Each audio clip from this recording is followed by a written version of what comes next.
19h30 heure de la principale édition d'information sur TVS. Mesdames et messieurs, bonsoir et merci de nous recevoir chez vous.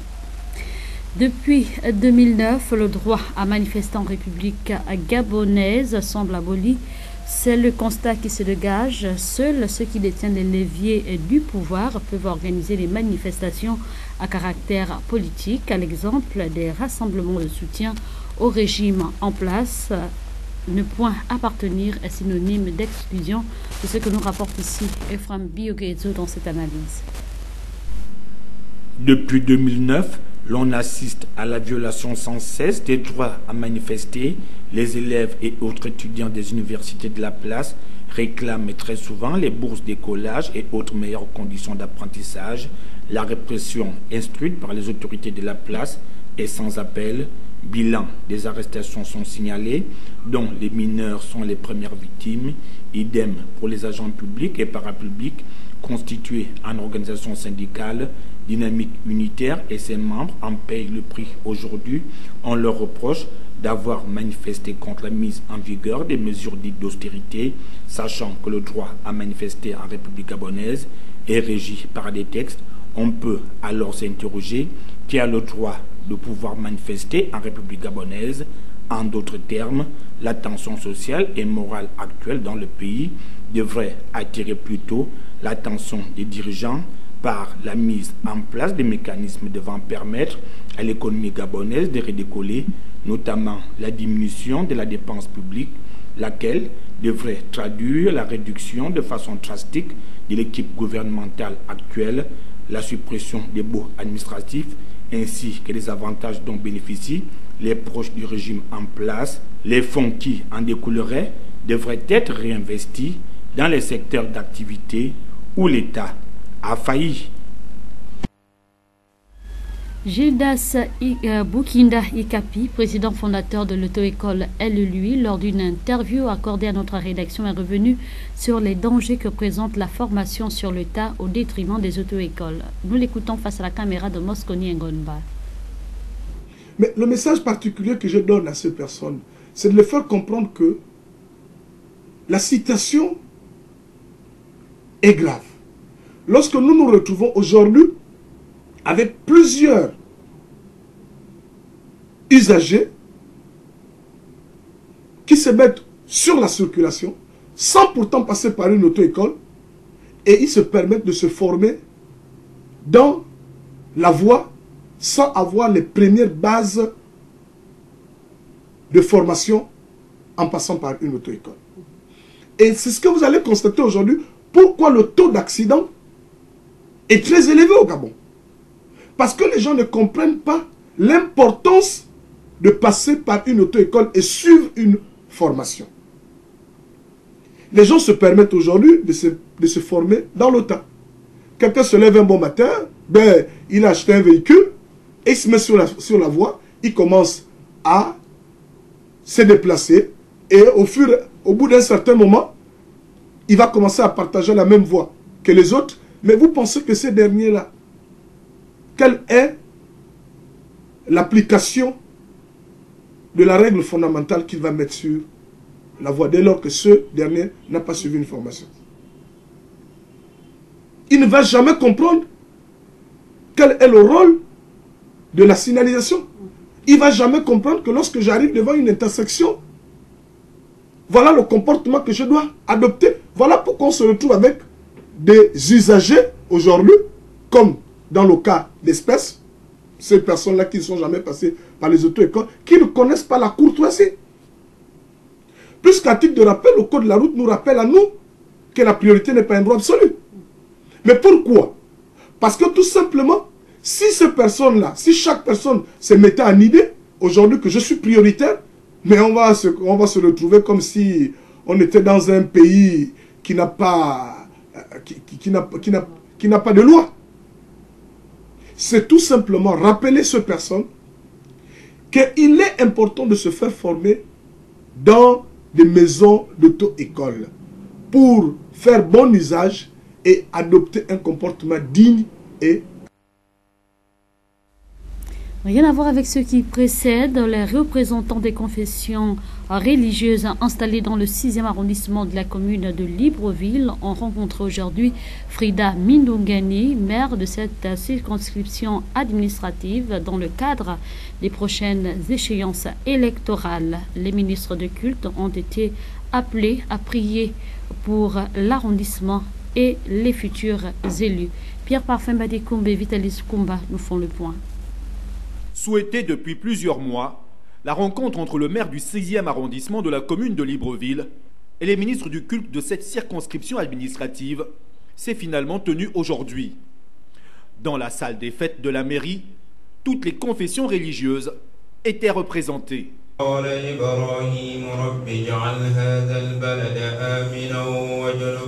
Cette rencontre, qui intervient à quelques jours des échéances électorales, s'est voulue conviviale, mais avec une teinte particulière. Et il était important pour nous de pouvoir échanger avec eux. Nous rentrons dans quelques semaines dans des élections et nous pensons qu'il est bon d'associer l'Église, les communautés religieuses également, à pouvoir élever leur voix afin de présenter ces temps, l'élection, le déroulement de la campagne, tout le processus pour que la main du Seigneur soit dessus, car nous savons que toute chose a été instituée par le Seigneur et il était important de réunir les ministres du culte de mon arrondissement. Les responsables d'églises et mosquées installés dans le 6e arrondissement ont été appelés à prier pour l'arrondissement et pour les responsables qui seront désignés à l'issue des élections locales et législatives. Une invite à laquelle ils ont répondu favorablement.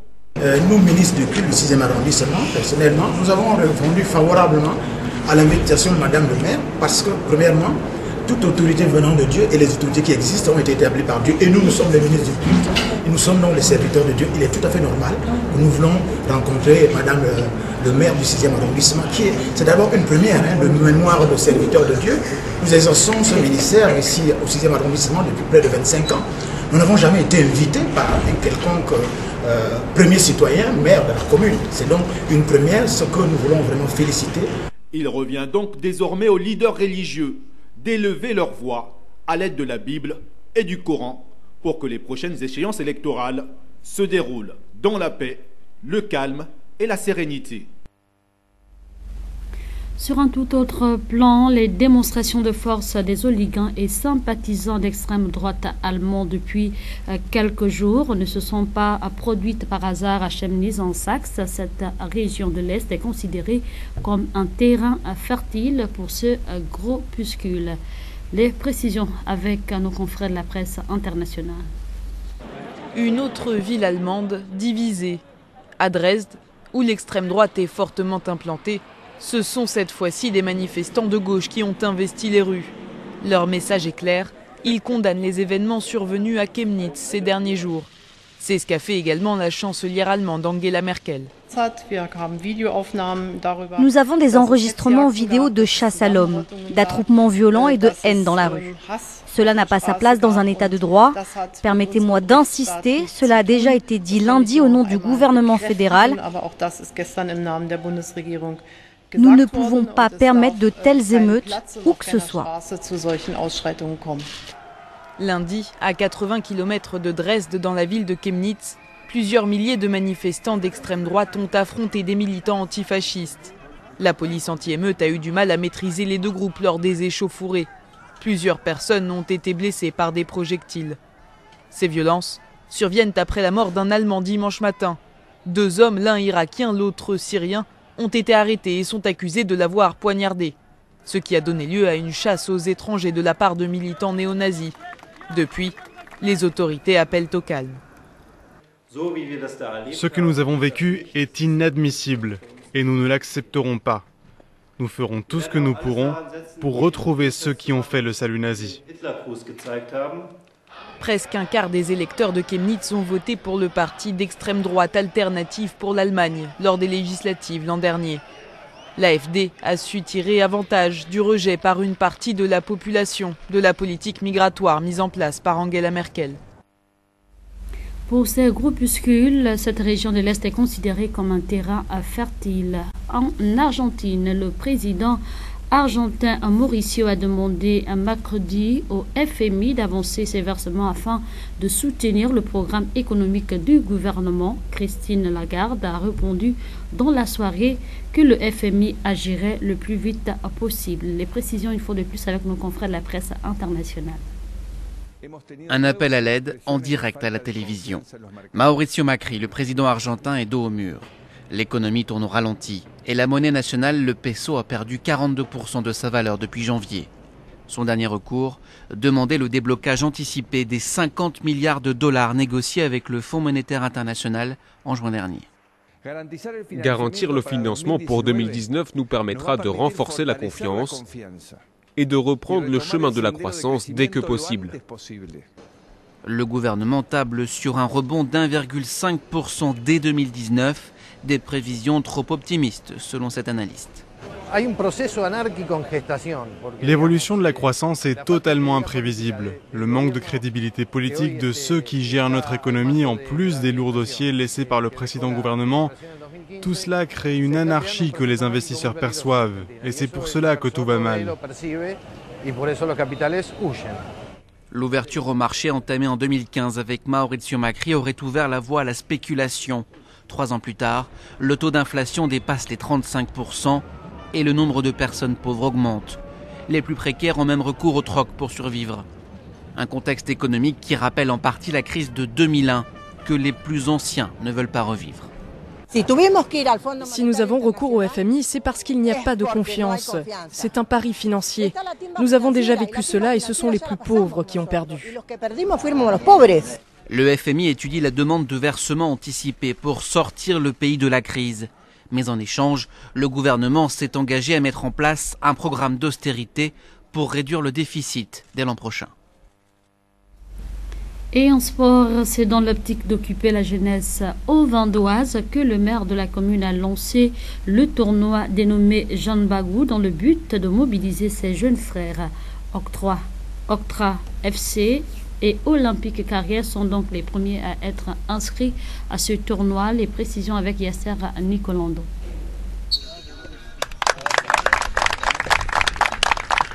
C'est par ce geste propre au football que le représentant de la marine du tournoi Jeanne Bagou lance les hostilités au stade de 105, où Octra FC en bleu, opposé à Olympique Carrière en jaune, jouait pour le compte de la première journée. Un match où le 12e homme était au rendez-vous afin de donner du tonus à cette rencontre capitale pour les deux formations. Une rencontre où Octra FC domine largement son adversaire afin de s'assurer une première place dans cette poule dite de la mort.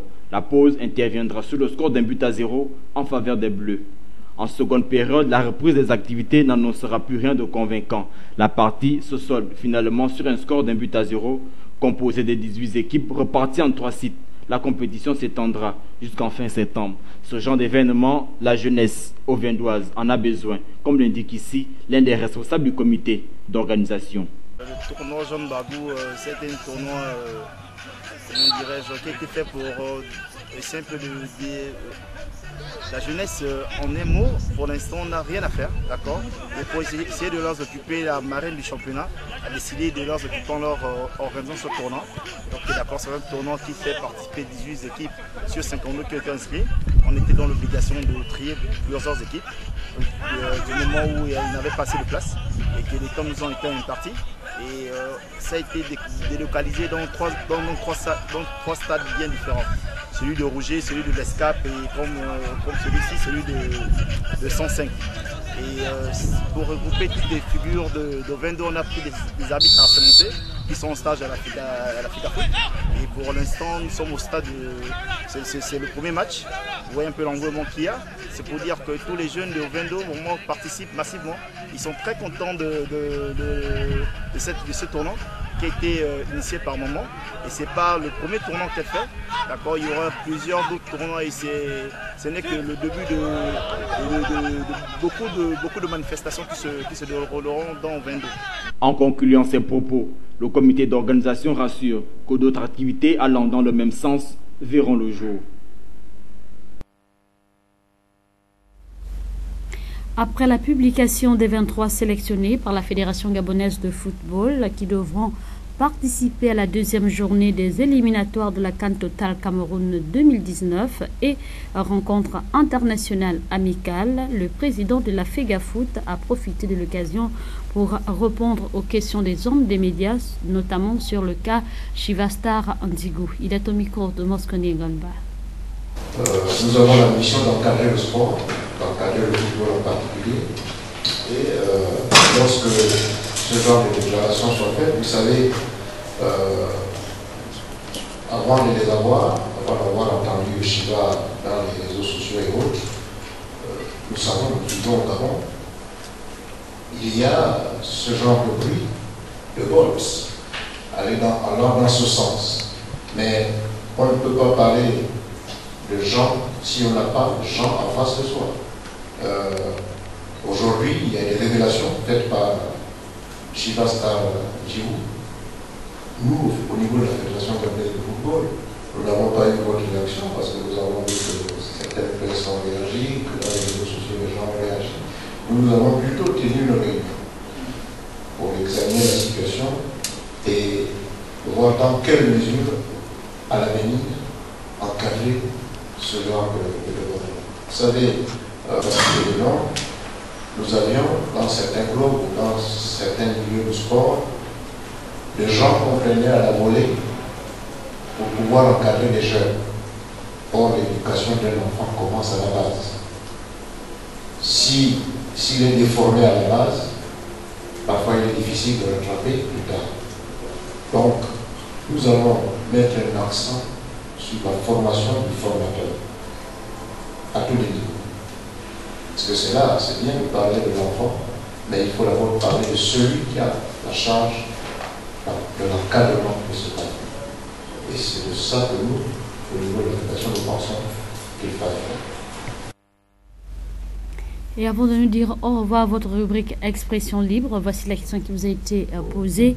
Combien de dents compte la bouche d'une personne adulte? Élément de réponse au micro d'Oltman Aldoma Bunda face à la caméra de Bertrand Komileka. La bouche d'une personne adulte. La bouche d'une personne adulte, c'est entre 32 et 34. Bon, en tout cas, une personne adulte, nombre de dents, ça fait 32 dents. Mais une personne adulte a 32 dents? La bouche d'une personne, je n'ai aucune idée. Une personne adulte a 32 dents. 32. 32. 32 dents. 32. Combien de dents? 32? 32. Il fallait tout simplement nous proposer comme élément de réponse 32 dents. C'est le nombre de dents que compte la bouche d'une personne adulte. C'est sur cette note que se referme cette édition d'information réalisée de main de maître par l'incontournable David Mitola. Au cadre était assuré par Bertrand Komileka. Merci pour votre fidélité et bonne nuit chez vous.